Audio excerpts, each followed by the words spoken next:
Shavua Tov Agutvach. This is Rabbi Kovacs for the 16th of Adar Rishon.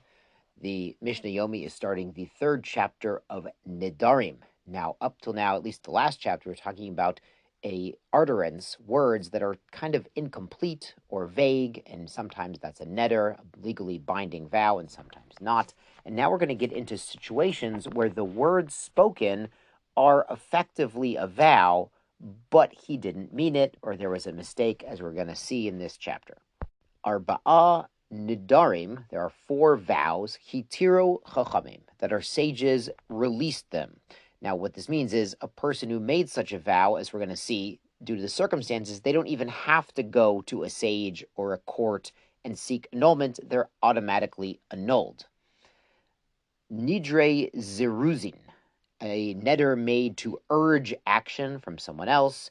Nidre havai, a neder of exaggeration. Nidre shagagot, a vow that involves mistakes. Or nidre onsin, a vow that's onus, that's circumstances beyond someone's control, like not a voluntary neder. So nidre zeruzin ketzad, what is this first category? Vows made to, zrizut is going quickly.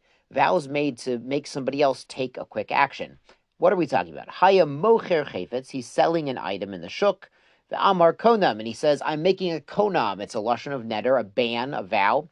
She'eni poichet lucha min a sela. I will take no less than a sela. And a sela coin is worth 4 dinar, ve'holo, and the other guy in the shuk, they're bargaining. Omer, he says, konam, I'm taking a neder. She'eni mosiv lucha ala shekel. I will not pay you a penny more than a shekel, which is worth 2 dinar. So the seller is making a neder, he won't go lower than 4, and the buyer is making a neder, he won't go higher than 2. But the Mishnah explains, Shnehem rotzin b'shlosha dinarim. Both of them would be willing to settle on a price of 3. So they're using a vow to strengthen their bargaining position in the shuk as they haggle over a price, but it's not a binding legal vow because it's just made to urge the seller or the buyer to change their mind about price, but really that's not really their limit of price. They'd be willing to take 3. Rabbi Eliezer ben Yaakov Omer, Rabbi Eliezer ben Yaakov adds a case like this: Afarotze lahadir et chavero sheyochel etzlo. Someone who's trying to get his friend to eat at his house. He's trying to invite him for Shabbos, and the friend keeps refusing. And so then eventually the inviter says, well, I'm making a neder. You can have no benefit from me whatsoever if you do not accept my invitation. So it's clear his intention isn't to make his friend completely forbidden to have any enjoyment or anything with him. It's to urge him to come and they'll have lunch together. Now, the Mishnah changes topics suddenly, and the Gemara explains what's going on. Is there's actually words missing from the Mishnah that should be read as part of the Mishnah. Omer, one says, Kol neder shani atid lador hu batal. Any vow that I will make in the future is batal, null, and void. Bevajhe zocher bishat haneder. But this only works if he remembers at the time he made the neder. And in the Gemara, they actually add in the words harotze, one who wants, shelo yitkaimu nedarav koleshana, that his vows will not be binding for the entire year. Yamod b'Rosh Hashanah, he should stand up on Rosh Hashanah. The Omer kol neder shni atid lador hu batal. So they say Rosh Hashanah. The Mefarshim bring that the custom in many places was to do this Erev Yom, at the very beginning of Yom Kippur. We call it kol nidre ve'asarei ve'kayimei, etc. All of those are kinuyim, which we learned about in the very first Mishnah, this Masechta, for neder or shavua. So when we get up and do kol nidre, we are making this exact declaration that we're learning about in today's Mishnah. It's a way to make nedarim and oaths to be not legally effective for the rest of the year. The Mefarshim point out it doesn't have to be on Rosh Hashanah or Yom Kippur. It could be at any time. Now, this last part, he has to remember it when he made the neder. That's a discussion in the Gemara, because one opinion is if he remembers it and he makes the neder anyway, then he wants the neder to override the condition and nullify the condition, and the neder will be valid. And another opinion is if he remembers that he made this stipulation, this tanai, that the neder won't work, then he's making the neder just as a show, like a nidre zeruzim, and he knows it's not going to work. The Shulchan Aruch brings that version in Yoredeya, section 210. So to find out what we actually do Lamaisa, but in general, we not only rely on kol nidre, but we try not to make Nedarim at all. People say bli neder, that they're promising, quote unquote, to do something without invoking the force of a neder. Let's go on to Mishnah Bet. Nidre Havai. What are vows of exaggeration? Amar, he says, Konam, I'm banning some sort of item like a carbon. Im lo ra'iti, if I did not see, b'derech hazeh, on this road, kiyotze Mitzrayim, the number of Jews who left Mitzrayim. He's saying, I saw 600,000 Jews walking down this road. So we can tell in this situation it's an exaggeration. There have been instances, funerals of certain Gedolei Hador, funerals of great rabbis recently in Eretz Yisrael, where there were more than 600,000 people attending the funeral or coming out for it. So it's not necessarily an exaggeration, but under circumstances, we know it's an exaggeration.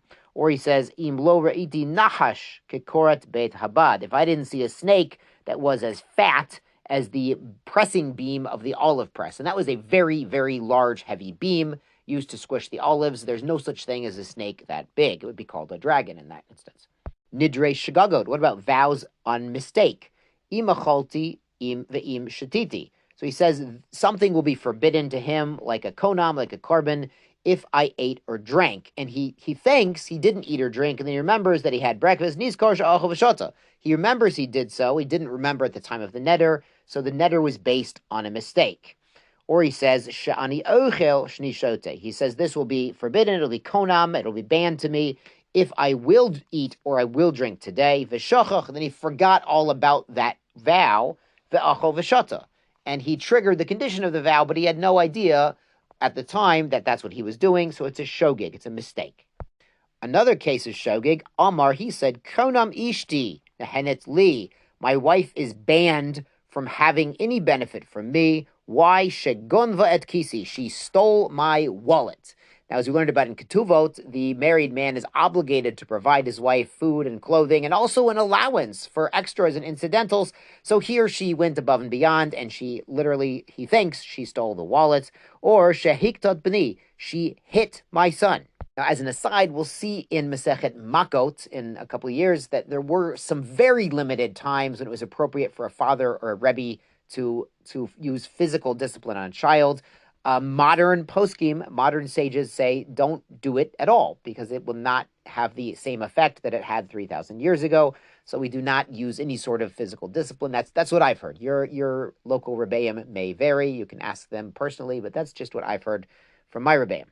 But then v'noda, and then he realizes it turns out shalohika too. She didn't strike his son. V'noda l'shalonegavto. She didn't steal his wallet. It was just misplaced. So it turns out the neder was made by mistake. And therefore, it's shogeg, and it's not binding. Another case, ra otan ochlim ta'enim. He saw some guys out the window, they're eating from his fig tree. The Amar, and the fig owner in response, he says, Harei aleichem karban. Those figs are forbidden for you to eat, like they're a karban, like they're sacrificial, they're completely forbidden. Nimtzu, and it turns out, aviv v'achiv. It turns, v'hayu imahem acherim. Turns out it was his father and his brothers who he wouldn't mind them eating the figs, and there were other guys there also.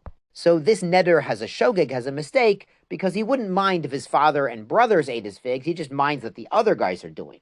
So what's the result here? Beit Shammai omrim hen mutarin, the father and brothers are able to eat the figs, the vow's not binding on them. Umashe imachem asurim, but the other guys who are with them are forbidden to eat the figs. That part of the neder is binding. Beit Hillel omrim elu ve'elu mutarin. Beit Hillel says both of them can eat the figs. Now, they probably shouldn't because they're kind of like stealing, but, and the owner has expressed displeasure here, but the vow is not binding because a vow that's partially a shogeg, Beit Hillel holds is completely shogeg and is null and void. Yashar koach, have a great week.